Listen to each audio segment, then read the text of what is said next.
You've probably noticed at your gym that most of the people working out regularly just don't have much to show for it, and their bodies seem to remain the same year after year. Well, the truth is, the reason why so few people are able to build a muscular, lean body and actually improve their physiques year after year just comes down to a few key things that they're not properly doing both in and outside of the gym.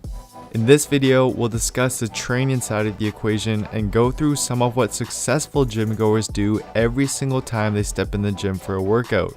More specifically, we'll cover 3 crucial things that you need to be doing every single workout in order to progress and build muscle much faster.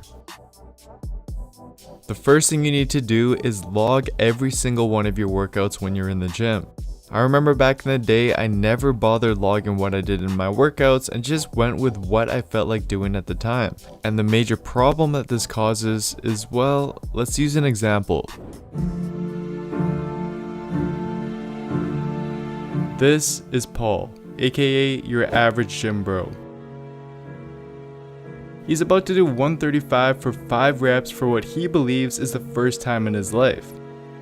Little does Paul know though is that last week he was able to do 10 pounds heavier for 5 reps, but doesn't remember since he never kept track of it, meaning that in this workout, despite Paul's enthusiasm, no gains were made. So long story short, don't be a Paul, be a Jeremy and start tracking your workouts. So as you can see, failing to record what it is you're doing every workout means that you'll never be able to tell if you're actually progressing or not. And this is detrimental when it comes to muscle growth, since we know based on research that mechanical tension is the main driver of growth, which is best stimulated by progressively getting stronger and lifting more weight and reps over time. And not only that, but research also indicates that as you gain more experience in the gym, the correlation between muscle size and strength becomes much stronger. Simply meaning that the importance of tracking your workouts becomes more and more crucial over time in order to continue progressing and building muscle. But it's important that you do so properly. First, you'll want to choose what you'll be tracking with.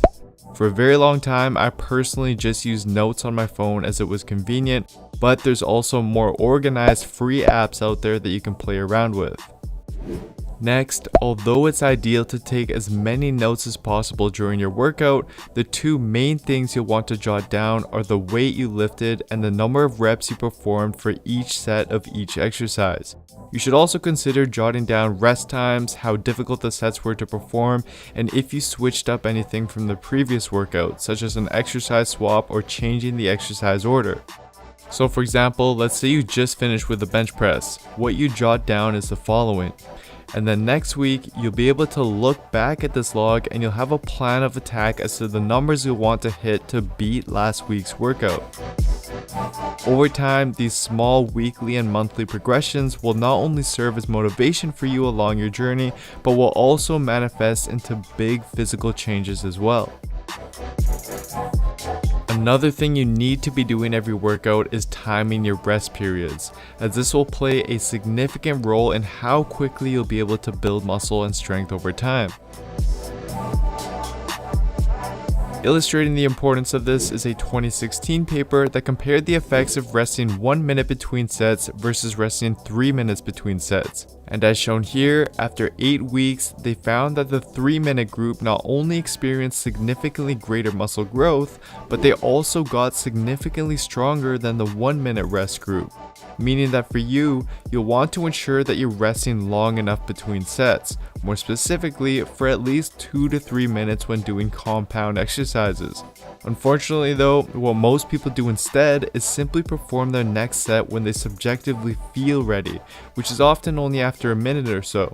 But the problem with this is that although you may feel ready to go cardiovascular wise, your muscles still need the extra minute or 2 of rest to push more weight and or reps during your next set, resulting in better growth and strength over time. Therefore, by timing your rest periods, you'll hold yourself accountable to this and ensure that you're giving your muscles the rest they need in order to perform better in the following set. And if you find that these rest periods are too long, I'd suggest either incorporating supersets into them, which I did make a past video on, or doing some prehab and mobility work in between, or just watch some cat videos so you're not sitting there bored the whole time. Lastly, you want to ensure that you're incorporating a proper warm-up routine for each of your workouts, as doing so has been shown to significantly boost range of motion and performance in the following workout. However, most people just don't do so properly by either not doing enough warm-up or, on the other hand, overdoing it. Although I have made a past video with a full warm-up routine included, which I'll link below, the basics of your warm-up should look something like the following. 1. Start with 5 minutes of light intensity cardio and or dynamic stretching specific to the upper or lower body depending on what you're going to train, which just helps increase the body temperature of the muscles you'll be working. And 2, before your first main exercise, you want to use what are called weight acclimation sets in order to enhance your neuromuscular activation, which is just going to improve your exercise technique during your working sets. A good way to do this is to do one set of 50% of your working weight for 10 reps, then one set of 70% of your working weight for 6 to 8 reps, and then one more set of 90% or so of your working weight for another 1 to 2 reps. Then, when you proceed into your main working sets, you'll be better warmed up and more proficient with the movement without being excessively fatigued.